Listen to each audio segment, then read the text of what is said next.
Di kitabnya Sayyid Muhammad ini ada sanad dari ulama India yang orangnya juga macam-macam dari marga macam-macam. Jadi saya mohon barokahnya sanad ini kemudian kita tahu apa sih sanad itu. Sanad itu ya kadang-kadang harus lewat orang yang mungkin kita tidak cocok. Dulu itu ada sahabat tanya, kalau mencium istrinya pas Ramadan itu sah apa enggak? Kebetulan yang ditanya itu Maimunah. Enggak tanya Saudah karena sangat yakin enggak itu, kalau Saudah itu enggak. Itu Maimunah jawabnya, kalau kita enggak ngalamin, coba tanya Aisyah yang potensi ngalamin dicium pas Ramadan. Sebetulnya istri yang Nabi itu sama Aisyah itu ya agak gimana yang namanya Doro itu ya rival. Akhirnya tanya, ya Aisyah, gimana hukumnya lelaki mencium istrinya pas Ramadan? Ya dijawab sama Aisyah, qabbalani Rasulullah wa huwa shaim. Yang lainnya nggak bisa jawab, mau nggak ngalami. Jadi sanad tuh kadang ya cocok nggak cocok ya, memang itu fakta. Cara mandi junub, kayak apa pinternya sahabat cowok kalau mandi junub ya nggak tahu. Akhirnya tanya sama Sayyidah Aisyah, sama Sayyidah Maimunah. Apapun dekatnya istri Rasulullah, kalau perang ya nggak tahu. Wong itu lelaki. Begitu juga afdhalus sahabat kayak Abu Bakar, kadang harus mendapatkan hadis dari orang-orang yang nyun sewu agak deso. Bahkan kadang maulah kayak Sauban, kayak Rabi'ah bin Ka'ab. Orang-orang biasa sekali. Khodim dulu. Tapi ini kan barokahnya khodim itu tahu keseharian Rasulullah SAW di dalam. Misalnya Anas, apa kenangan kamu dengan Rasulullah? Kenangan saya itu saya khodam tu Rasulullah SAW asyra sinin. 10 tahun saya itu tidak pernah melakukan sesuatu ditanya Nabi lima sonakta. Walalise entaraktu lima tarokta. Sehingga kalau saya pas baik itu ya gak berani tanya anak dalam saya, ngapain kamu?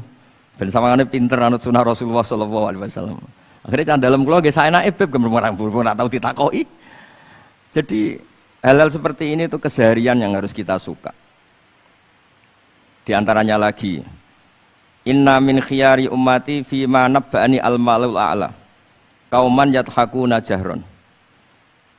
Di antara nanti umat pilihanku adalah orang-orang kalau tertawa itu keras sekali. Kauman yathakuna jahron. Itu dulu juga padahal ada riwayat kasratu dhahki tumitul qalba. Banyak tertawa itu bisa mematikan hati. Tapi ini juga dilawan kalau banyak cemberut bisa frustasi. Sehingga di ilmu ini cerita saya nanti di Tasawuf Habib Jindan. Semoga nasinya bener, saya tamu pasti dihormati. Nggak penting bener ndak itu nggak penting. Yang penting tamu itu dihormati. Ya kebetulan saya ini tadi kan hormat mbah saya masih mbah saya Mbah Mutamakin di Hajan. Terus pagi tadi hormat buka luar di Sunan Kudus jam 7 saya tadi di Kudus. Ya akhirnya sama teman-teman difasilitasi disuruh naik pesawat tadi jam 11 tadi. Tapi saya tidak capek karena memang saya senang cerita sanad. Tapi yang lucu-lucu saja, nanti yang serius jangan saya, yang lucu-lucu saja. Biar lucu sampean tuh tidak ngawur, tapi ada sanadnya. Ada seorang mufassir yang bilang ketika nafsiri wa annahu wa adhaka wa abka. Allah itu zat yang memberi kamu tertawa. Mbok kamu ingin susah, tidak akan tertawa. Tapi kalau Allah menghendaki ya tertawa aja. Ada orang miskin frustasi, maunya gak tertawa. Tahu-tahu jalan-jalan ngerti badut, ya akhirnya tertawa.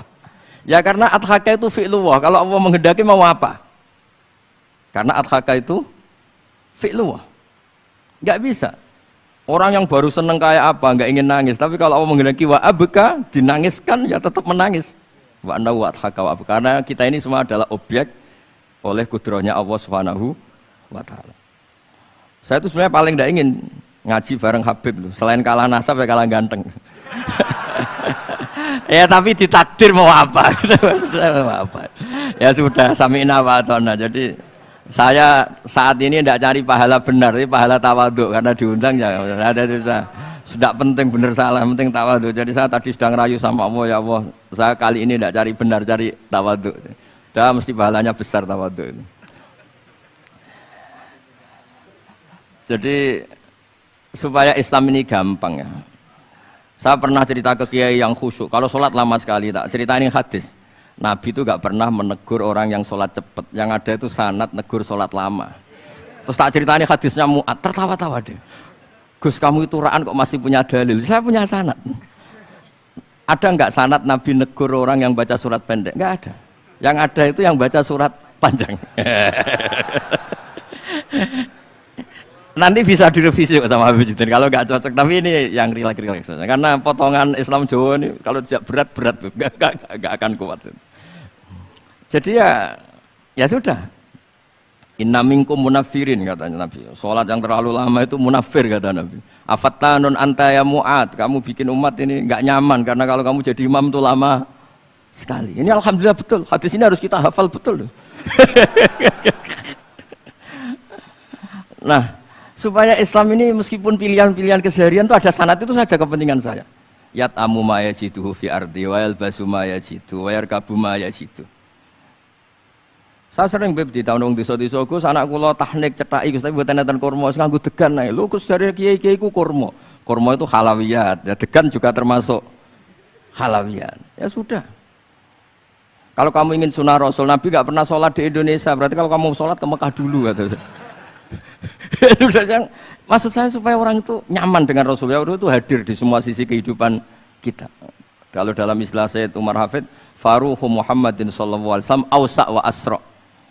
Kalau kamu bisa tawassul dengan Nabi Ibrahim, Nabi Musa, dan beliau bisa datang ketika Lailatul Mi'raj untuk hormat Rasulullah sallallahu alaihi wasallam di Baitul Maqdis, Faruhu Muhammadin awsa'u asra' kata beliau. Jadi bisa datang di kapan saja, di mana saja. Jadi jenengan meskipun di Indonesia tidak usah khawatir, kita semua ini dilihat Rasulullah sallallahu alaihi wasallam. Dan cara lihat Nabi itu gampang, tidak kayak kita. Kata Rasulullah, hayati khairun lakum wa mamati khairul lakum. Saya kalau masih hidup juga baik untuk kalian. Anda bisa cerita hadis dengan saya, sering bercengkrama. Dan ketika saya wafat kata Nabi, saya sudah dekat sama Allah Ta'ala. Kalau melihat kamu baik, saya muji Allah. Kalau melihat kamu salah, saya mintakan ampun. Makanya saya ini jenis kiai yang jarang istighfar. Ini bukan karena sombong. Saya ulang lagi bukan karena sombong. Saya itu pengagum Sufyan As-Tsauri. Itu di antara khasnya itu jarang berdoa. Misalnya. Ketika ditanya, kenapa kamu jarang berdoa? Selagi saya ngajar, kata beliau ini. Selagi saya ngajar, itu masuk hadis ala khulafa'i rahmatullah. Waman khulafa'u kaya Rasulullah alladzina yuhyuna ma amatahun nas min sunnati. Jadi kalau saya baca Bukhari, otomatis dapat doanya Nabi ala khulafa'i rahmatullah. Timbang kamu doakan nangis-nangis gak jelas mandinya, mendingan mulang gitu. Terus kedua, doa hamalatil arsy. Alladzina yahmiluna al-arsya man hawlahu yusabbihuna bihamdi rabbihim wa yu'minuna bi wa yastaghfiruna. Kita semua sudah diistighfari sama malaikat hamalatul arsy. Rasulullah juga wastaghfir li dzambika walil mu'minina wal mu'minat. Fastighfaru Rasulillah qad kafana wa fawqal kifayah kata beliau. Artinya gini, kalau kangkang jarang istighfar jangan karena sombong, manfaatkan fasilitas ini gitu. Ini penting.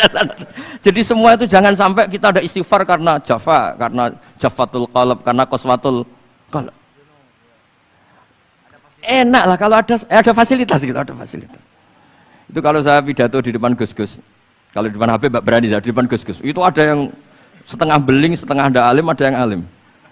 Terus yang beling-beling pesan sama saya, Gus tolong bela kami maksudnya. Ya kadang-kadang mubalek kan order pesanan itu. Terus tak bacain ayat walladzina amanu wattaba'athum dzurriyyatuhum biimanin alhaqna bihim dzurriyyatahum wama alasnahum min amalihim min syai'. Orang aba-abanya iman, anaknya iman itu nanti surganya disertakan mbahnya. Meskipun kelas amalnya ndak sama. Jadi mbah-mbahnya alim alama, anaknya yang ndak alim nanti surganya sama-sama yang alim. Kenapa sih kalau ada fasilitas nggak dipakai? Pakai aja nggak apa-apa kan. Yang alim yang komplain. Sudah kamu yang alim dihormati, dicucup, salami template, yang ikhlas saja, tidak usah protes kata saya gitu. Artinya saya inginlah keseharian kita yang awam, yang apa itu harus cari backupan hadis supaya semua keseharian kita itu ada apa? Sanad. Misalnya sampean kalau malam itu nggak bisa tidur, tahajud ndak, witir ndak, ya mutolaah ndak. Tapi lihatlah itu sebagai tarkul ma'asi. Apa tarkul ma'asi? Alhamdulillah malam ini saya ndak zina, ndak maling, ndak dugem. Coba kalau kamu malam-malam di kamar, itu namanya apa? Ndak tahajud, ndak witir kan? Tapi kamu harus syukur karena itu tarku zina, tarku sarikoh, tarku kada wa kada. Supaya kamu tetap syukur sama Allah Ta'ala. Itsmamin mubahin ila wa yatahaqqaqu bihi tarku haramim ma. Setiap mubah yang kita lakukan pasti di saat itu ada haram yang kita tinggalkan. Makanya dulu banyak orang-orang soleh yang semalaman tuh guyon tok. Guyon sampai pagi. Bukan karena ingin urakan enggak. Karena mengalahkan setan malam itu godaan mungkin ingin ngintip siapa itu masih kuat sekali. Ingin nonton siapa itu kuat sekali. Terus setan dilawan dengan guyon. Ternyata setelah guyon tuh asik, tahu-tahu pagi dan dutanya selesai. Oh itu setan bisa setruk melawan orang alim seperti ini. Karena nilainya tarkul masih. Meskipun dengan cara guyon, karena kalau yang cara wiridan itu calon wali, Beb. Kalau yang nggak calon wali ya pokoknya tarkul maksiat. Maksud saya supaya harian kamu yang biasa-biasa saya ini menjadi luar biasa karena ada sanad. Ada apa? Ada sanad. Makanya dulu ulama-ulama itu kalau ngelawan setan itu pakai faroh, pakai seneng. Karena setan itu paling seneng kalau melihat orang mukmin susah. Kalau susah terus ngersulo, kalau ngersulo gugat kodok qadar. Disebut innaman najwa minasyaiton liyahzunal ladzina amanu. Jadi setan itu targetnya supaya orang mukmin itu resah. Kalau resah gugat. Pertama gugat orang tua. Ngapain sih jadi anaknya orang miskin? Jadi susah kita kan. Kalau yang nggak mulia ngapain jadiannya parman? Kalau saya Habib kan langsung mulia. Kalau Gus kan langsung mulia. Gugat orang tua. Gugat sana, gugat sini. Tapi kalau kamu sudah seneng, wajah pesek, welek, keriting, sawan ngerah karuan. Kan nak menggugat siapa-siapa.